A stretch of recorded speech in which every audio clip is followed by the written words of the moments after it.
I can't fuck with snakes. I ain't all the way back from my people, I pray I won't fortune for fame. I'm finna turn up and get they ass a taste. I thought I was global, they screaming my name. I'm everywhere like I'm the Chicago Wave.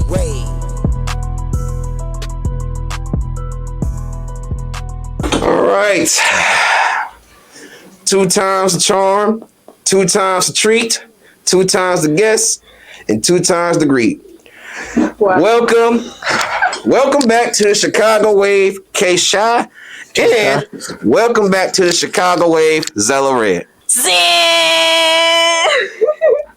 If only we had Zans to take. Bro, no, don't do drugs, guys. Don't do it. Stay drug-free, kids. Yeah.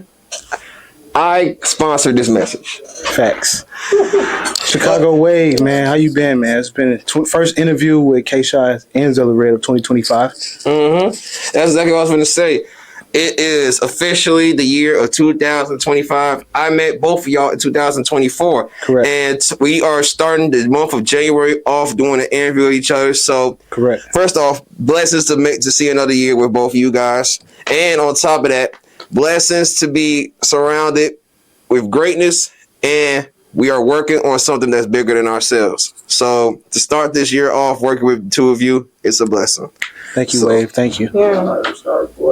Yeah, come on in, KB Nene. Well, never mind. We're going to make this even better. At first, it was 2 times the treat. Now it's 3 times the treat. KChi, Xella Red, and the one and the most loved guest, one of the most frequent guests that we've seen appeared, KB Nene.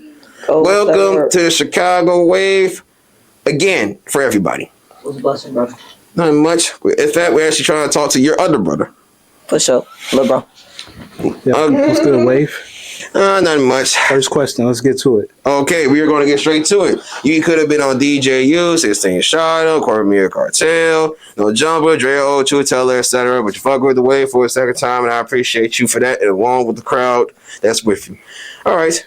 Now let's get to it. Now, we're going to do a little bit much of a rewind here. Just because the last time we did an interview, I didn't get a chance to properly promote it.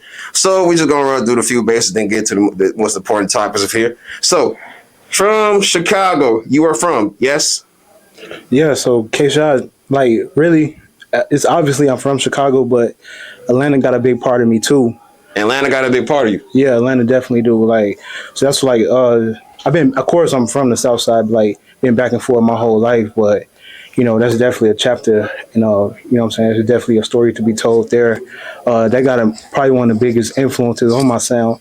As you can clearly see, I still kept my Dirty South roots, like, as far as, like, my production style and, you know, like, lyrically, too. So, definitely, I just kind of just, like, mix them, bro. Just mix them. Okay. Well, where does the Atlanta part kick in? I wasn't aware of that part. Oh yeah, that's just like well, I guess you're aware of it now. Like we're addressing it now. Yep. So that's just like being back and forth. So you know, you just grow up in 2 separate cities, so both of them just kind of mix.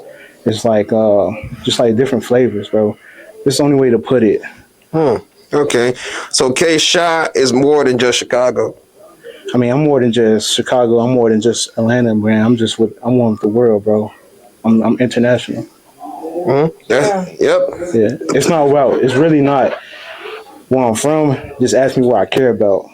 All right. Then, do you want to further elaborate on what you do care about? Yeah, man. I care about making music for younger generations. I care about building relationships with other artists, other collaborators. These are some of the most talented artists in the city, hands down. I put them up against anybody, anywhere. So it's always great networking. Okay, and you say you care about the younger generation. Definitely. Do you have any siblings, or you just care about the younger generation as a whole? Yeah, I got siblings. I just care about everybody though. Like it's not everybody my brother, everybody my sister. Like so it's all about getting good music out to them, something they could dance to, something they can study to, something they can drive to work to, something they can eat to, just something they can overall just fit what they're accustomed to in their lifestyle, and they can just vibe to it. Not a lot of people that I've spoken with speaks much about caring for the youth and everything, unless I ask them. But you volunteered the information, so that the fact that you already had that in mind, and you want to let that be known, that's a beautiful thing. So, with that being said, what songs do you have out right now? Would you say is best fit for the younger generation? Definitely my first drop of 2025. Shouts out Bakery, KChi Know Better. If you knew better, you do better. You feel me? That's definitely a positive song. I got a jerk song coming out. Wait, a jerk song? Yeah, I got a jerk song That's coming out. crazy. I just made one like 2 nights ago. Okay.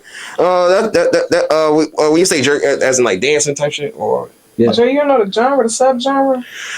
no. Usually they will be referred to as juke. No, jerk. Nah, jerk. Jerk. Like you. a jerk. That type of shit. Oh, yeah. Swag Never mind. I've been knew that then. Yeah. All right, man. Swag era, bro. All right, man. 2019 swag kid. Skinny jeans, marks. Yeah. Yeah, a lot.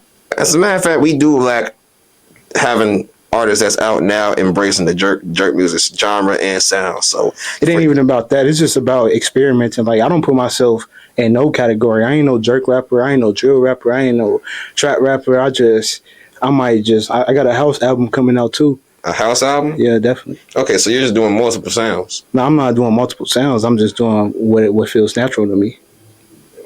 Okay. So it's safe to say that you paint a picture with each song you make. No, I think each song is more like a movie.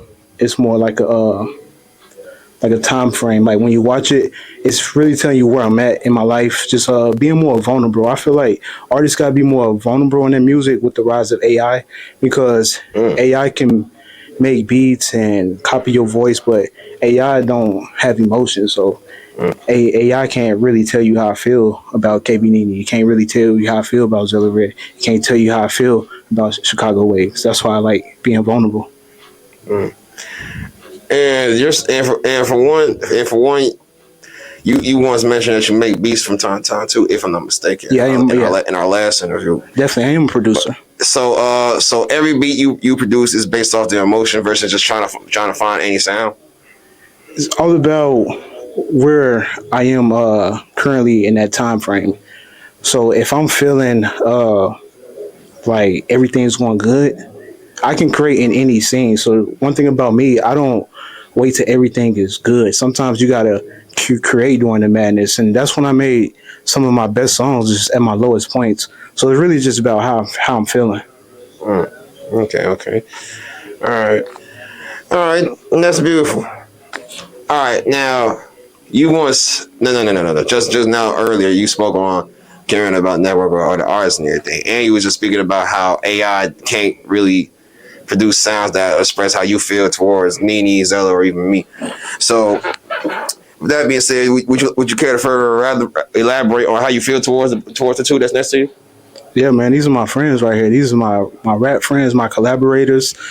These are some of the most talented artists in the city. They coming up, all of them, and they so different, which is really just highlights the city more. Like you get some of everything. Of course, you got Nene for the streets, Queen of the Seven on the block like Nene. It's you know what I'm saying. She got the hood on lock. And then you got Xella Red. She just like she got that cult following. Yeah, like her fans gonna right or wrong, motherfuckers gonna eat you, bro. And that's the fan base we all need. But as I always say, one thing that's just as important as the artist is the team. And in this case, of course it's a team, but it's also a friendship and everything. So if you were mom, I was going to take the time to ask them, since you're speaking on Phyllis and everything, how do you both feel about him? Oh, my bro, for sure. I got nothing but love for him. You feel me? He support me wholeheartedly. Shit, he might be my biggest supporter for sure. So I just try to make sure it's mutual. For sure, but it's all love for me. And before you ask if there's one message that you would like for him to remember for the rest of his life, any message that you feel like if he ever gets caught in a moment where he is feeling vulnerable, this is the one thing that he always remember from Nene to keep going. Be yourself. Don't ever stop being yourself. Whenever you feel nervous, just do whatever the fuck you naturally do, whatever feels natural, like you say. And shit, the people that get it and fuck with it is the people that's for you, and the people that don't fuck with it is the one that you know ain't for you, but don't ever change who you is. All right, and that's for you, Xella. Elaborate. As a matter of fact, in the last interview, Nene was actually present on the scene with him, so she was able to break down how she met him and everything. So, how did you end up getting locked in with bro? It really started off as like us collabing on some songs. So I sent them like some witch house type stuff, and I sent them. I sent you a rap open too, right? Yeah, she And got a again. song called Thighs. Yeah. Oh, so not rap. That shit was like some whole other shit, like some experimental pop. And yeah, definitely.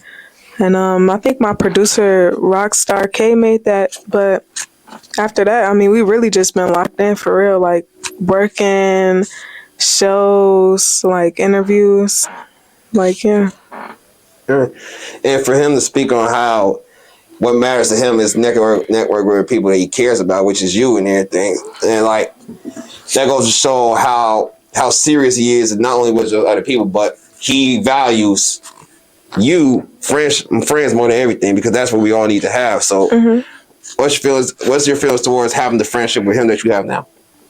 I think it's a beautiful thing, and I'm really a loner. Really, I don't have a lot of friends, so to open my heart and like my trust and everything to somebody and it not going to shit instantly is like really dope. And I think he's just a genius. Like I text this nigga at like 3 a.m, like, bro, you're a fucking genius. Like, you're a fucking genius, right? And he's like, oh, like what makes you say that? But it's like, dude, your mind, bro. Like your mind is out of this fucking world. And like I feel like a lot of people in the city tend to forget the magic in this city, and it's artists like him that make that shit come to life. For real. All right, bet. And as I asked Nene before we get to move on and everything, what message you would like from him? Remember, if you ever in his vulnerable times and he's thinking about one thing that Xella Red said to him, help him keep going, what would the message be? I would tell you to never forget who you are. And to just channel that like authentic energy. Anytime you feel like, someone's preying on your shit or you feel like you're insecure about something or anything, like just channel that like 0.0 energy. You got that shit.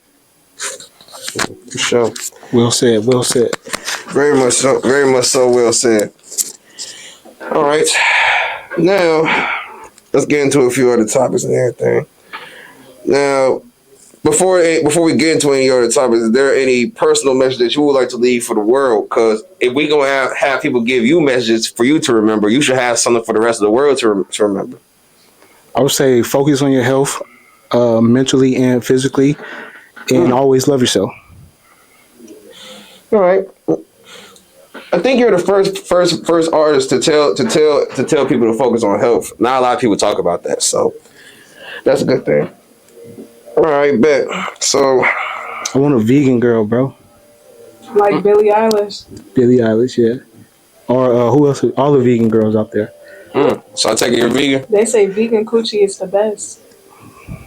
Probably fresh. So, yeah, that's what they say. They say it never has a smell or anything. Like it's just, Water. So both y'all vegans? I mean, I definitely don't. I mean, meat is starting to gross me out. Like looking at it cooked sometimes. Then they got 3D printed meat, which is even crazier because at least real meat is just real meat. Like it's one ingredient instead of eating 30 different ingredients. So can I say something about that? Yeah. The FDA fucking hates us all. The FDA approves bullshit all the fucking time. And I'm not going to be surprised if a zombie apocalypse happens because of shit getting into the fucking produce because they approve any and every fucking thing that just doesn't kill us. That's all I want to say, though. All right, but now, just a side note for the comments and everything. Before you speak on these type of situations, make sure you do your homework before speaking. And I say that because as I put the message out there, or your messages out there, people will have opinions, but they will not have fact-based opinions. So I got facts to back it up. The toothpaste, number one toothpaste in the world in America, Crest. That shit uses what's that chemical called? The shit that you can't even work with without a hazmat suit. Fluoride. Yeah, shit's attacking your pineal gland, and not while they may not consider that a health risk, I do, because this is the answer to everything. For sure. So, All right, question number 2. Let's get to it. you keep account of the questions? Damn, that was only a question. Look, you keep account of the questions because I was about to get to question number 1. I'm speeding. Let me slow down. Bro. I'm speeding. Type shit. Okay. Damn. Now, what would you say has inspired your current sound? Trizzy. Drake. No, I said what, not who. But if you want, but okay, Drake. What was the question? What would you say inspired your current sound? What would I say inspire my current sound? Like if there's a certain motivation, not a specific individual, but a specific something. Consistency. That's what drives me. Staying consistent. And how would you say it reflects Chicago? Because I say Chicago is like a lot of people say Chicago is one of the biggest cities that influence hip hop. So if you're going to be a part of it on the music side, that means you're going to be not only just influencing hip hop but the city as well. So how would you say that consistency is going to influence Chicago? It's going to show other young individuals, other young men in the city how to just stay consistent. If you one thing the fans know about KChi and the KChi fans, they know I'm always dropping so, and I've been putting out videos. They always know there's something coming from me. So that's why I feel like staying consistent. That's why I'm able to sit here next to you now, next to KB Nene and Xella Red, and you just that comes from work. This just didn't come from overnight, man. This came from grinding, man. Late nights. Showcases, man. One time I performed at a show and nobody came, but did that faze me? No, man. Not some stuff like that breaks certain people, but not everybody got that certain mentality to stay down and just no, when I do get that shot, I'm gonna be ready. If they tell me that I have one shot, I'm gonna go. Oh, bro. That's the way to be. All right, bet. So. And for you, at first, that's important to take seizing the opportunities and everything. Yes. And a lot of people seize the opportunities by dropping viral hit songs and everything. But we also got certain people like Chance, for example, who don't seize the opportunity by releasing the album. So for you, if you had to choose between creating a classic album or a viral hit, which one would you go for? I'm always thinking long term. I'd rather have that classic album. A viral hit, like going to McDonald's. It's like, okay, heat it up, get it out. But a classic album, that's something that's going to resonate with people. Like one of my favorite classic albums is DS2 by Future. Really? Yeah, it came out in 2015, man. I love that album. You know that shit is 10 years old now? 10 years old, and it's still like the holy grail of trap music. I feel like that's modern day music right there. Let me ask you this then. What would you? What do you believe? Do you truly believe having a viral song is like going to McDonald's? Because there is a such thing as one hit wonders, and with the one hit wonders, at first I thought there's spell term, so we're not saying that to insult anybody. But with these one hits, these are hits that will last forever, and this will always be consistently played, regardless if it's an album that's behind it or not.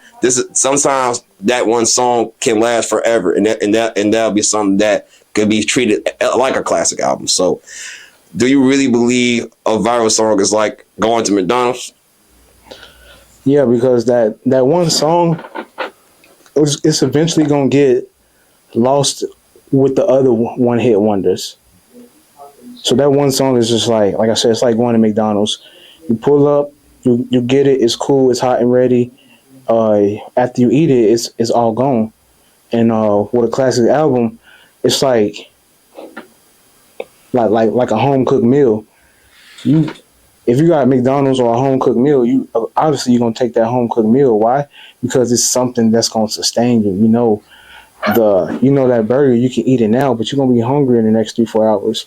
Whereas if you go get that home cooked meal, you get the potatoes, the steak, the broccoli, something more starchy. It's gonna fill you up longer. So I feel like that classic album, they'll always resonate with it. They'll always think about, oh, this album came back when I was in high school, or this album came back when I got married.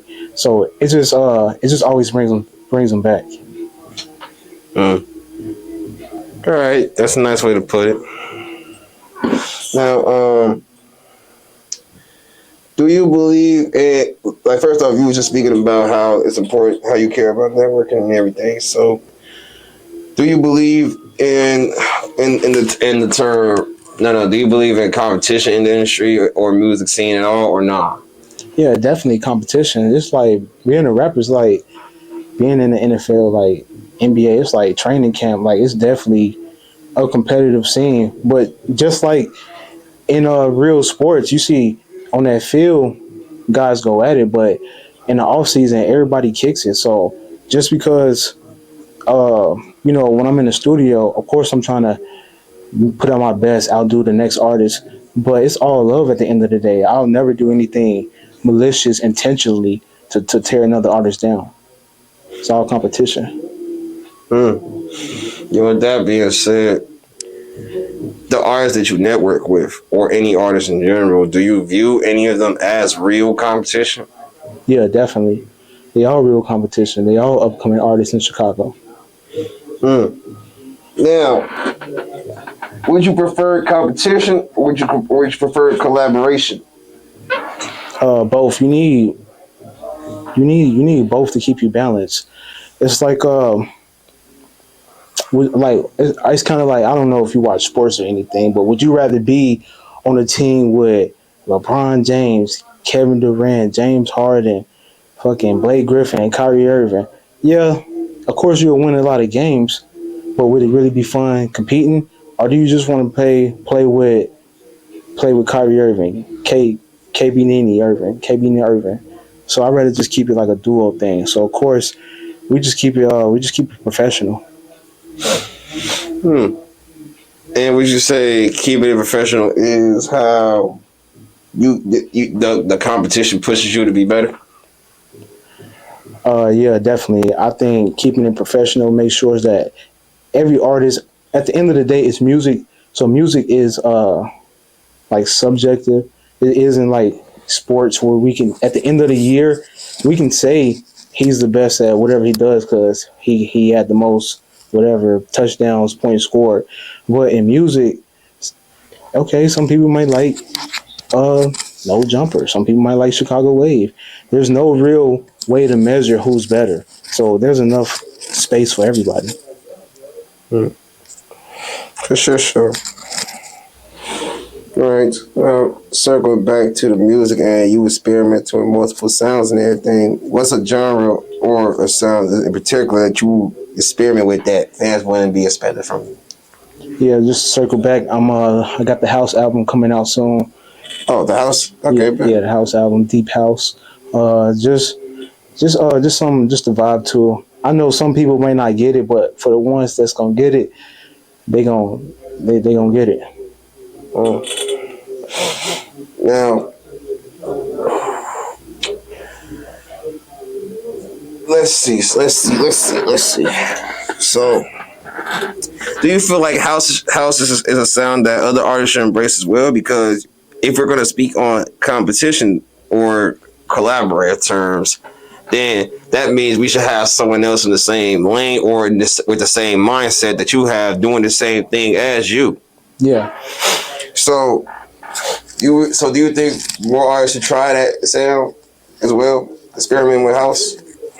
Yeah, definitely. House music is a good sound for the fans, for the artists, for your family, for gatherings. Because one thing about house music is universal. So when you hear it, it's gonna move you. So I think it's just a good way for artists to engage with fans. All right. Well, how do you balance being KChi as an artist and Kavion as the person? Oh, Kayvon, yeah. Okay, fine. Sorry, my bad. No, it's all fine. I think both are just just balanced guys naturally. So I think you got to understand that you got to draw the lines between entertainment and like family, friends. It's all about just having boundaries and just know what you can do and what you can't do. You talking about boundaries. When it comes down to boundaries, that sounds like something you would have as far as relationship problems or anything, right? And I'm not trying to switch the subject or anything like that, but I do hear you though, because with this you do need to set boundaries and everything too. But just the way you describe it sounds like that's like a whole relationship thing. But I do hear you going with that though. But back to the subject. So would you say they're one and the same? When you mean about relationships, what do you mean about relationships? But like when it comes down to boundaries and when it comes down to boundaries, like that's a term or something that you would have said when you have a personal connection to someone or a personal connection with something. And with boundaries, it's supposed to be like it's like do's and don'ts and everything, and that tends to fall with relationships. Like with friendships, like Nene, like you could probably do a lot with her, but it might be certain boundaries that she might have and you might have that you both don't cross with each other. Absolutely. Otherwise, that's going to damage the relationship and everything. Yes, respect. And as we were talking about KChi and Kavan, you was speaking on boundaries and everything. So it's like a relationship between the two. But you was also breaking down. But what I wanted to ask you is that could they be one of the same since they're technically the same person? Make sense? Yeah. They're definitely the same person. Like I'm not saying that. This is like one is just like an alter ego. It's just like one is just like my rap name. But other than that, I'm the same chill guy. Like on and off camera. Like I'm just probably just average day for me. Wake up, get some breakfast, go for a run, walk my dog, check some emails, get on Xbox Live, make about 2 or 3 songs. To run some errands, come back, make some more songs, and that's it. So, would you say you learned any life lessons while pursuing these dreams of music? Yeah, I learned to always be yourself. Just there's always a space for you.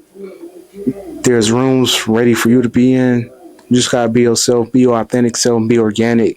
And you don't have to change for anybody out there. And I'm pretty sure that's the biggest life lesson you learned to this point, right? Yeah, just so many of them. I'm gonna say that's the biggest because life is you just can't bring it down to one lesson.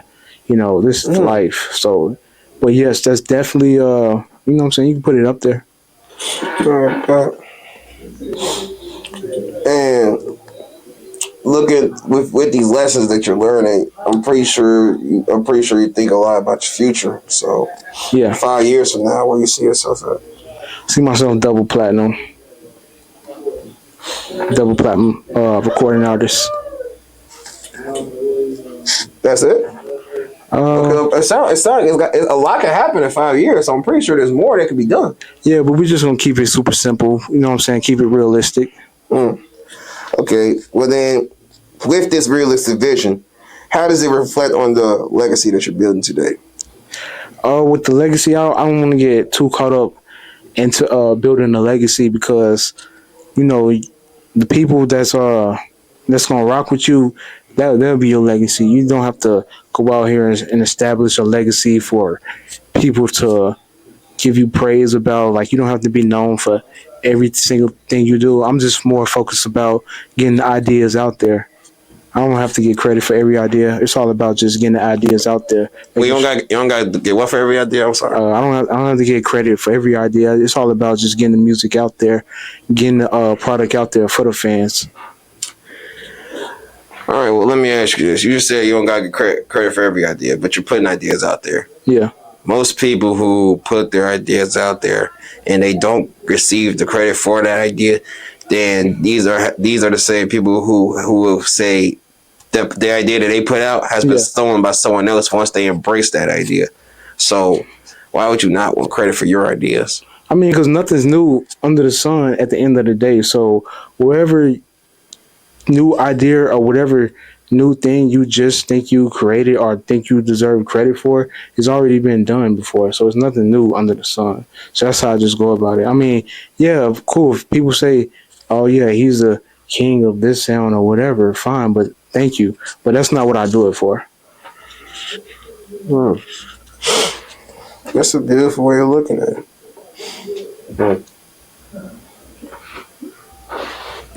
That really is. 27, right? Correct. I can tell you learned a lot, and you matured and grow a lot throughout the years. So, I mean, but also 27 is a young age, and an often age that's not reached to by a lot of young men in Chicago out here. So, for you to be as young as you are, and you embracing the wisdom that you learned throughout the years is a great thing. So, hopefully, there's more young men out here that could be influenced by your way of thinking. And on top of that, that's what we was talking a little bit about earlier, right? Facts. Doing it for the men out there. Facts. Now, this sounds like it's a lot to think about and to take in, and a lot of times people end up being stressed out as time passes because of what they're focused on and what they're working for, and they barely might have time to relax. So, just to ask, because this is the question that needs to be asked, no matter who it is or what the situation is. Mm-hmm. How you feeling mentally? Mentally, I feel good, man. I'm in a space where I'm just clear headed. Thoughts are clear. I see blue skies. I see green grass. Like my aura is orange right now. Like I'm just feeling good, man. Life is good, man. I got moccasins on. Life is good. All right, but and I asked you earlier to give a message. No, I ain't say that. I asked you earlier about a message to the youth and everything, right? Just double checking before I asked. Mm-hmm. Okay, great. That ain't gonna ask that one then. All right. At this point, I would throw certain names out there and ask you to say one thing positive about or to them, but instead, if there's anyone in particular that you want to give any special shout outs or credits to, this would be a time for that. Just let it all out. And salute whoever you think about saluting. Yeah, let's keep it homegrown. Let's shout out A Choices. We got something coming. We're gonna keep it homegrown. You know, that's family. He been down since day one. Yeah. Shouts out A Choices. I'm gonna give a shout outs to him. Shouts out his new podcast that just launched. Give a shout out to the podcast, please. Choice to Speak podcast. Thank you. Definitely my number one collaborator, KB Nene, Coda Bash, February 9th. February 6th. February 6th, Coda Bash. I would like to give a shout out to Xella Red again, another day one collaborator. I would also like to give a shout out to BKRY Bakery. Shouts out Pablo and Bunny, my other camera guys. I love them. Yeah, shouts out Chicago Wave, definitely. That's a cool guy right there. Appreciate you, Fonny. Now, any final remarks, any final comments or shout outs you want to get off your chest or let the people know? Yeah, man, just stay consistent. I'm dropping music just every month, every week. I'm just dropping every week. Just stay tuned. More Chicago Wave videos. This is my guy right here. When it comes about Wave, bro, like I fuck with this platform. Like, this is a good platform. Don't let that previous interview think that we had something malicious. No, it's just conversations. We wanted answers. Us underrated artists, we just wanted answers. So I thought I'll just answer the question. Ain't nothing wrong. Just productive conversation between two young men in the city. So that's good. We just show them. And on Wave, on that last previous conversation, what I want people to take away from that, I like how we handle that. Like, so, you know, stay positive out there, believe in yourself, always bet on yourself, keep good people around you, eat healthy food, exercise, drink water, treat animals nice, all that. Oh yeah, I'm an animal lover too, so definitely treat the So I animals saw my nice. dog Spider. Spider, they don't allow dogs in the studio. Unfortunately, yeah. All right, bro. Thank you for your time. Thank you, always Wave. forever be a part of Chicago. When you want to Wave. do the next one, man, just let them know we're doing another one. Well, and we can get part 3 done once we have enough time to let things happen in the world and enough time to get your voice out there, let it be heard, let it be known, and embrace different sounds and feelings and everything. And that being said, I'll see you out here if I see you. Ciao.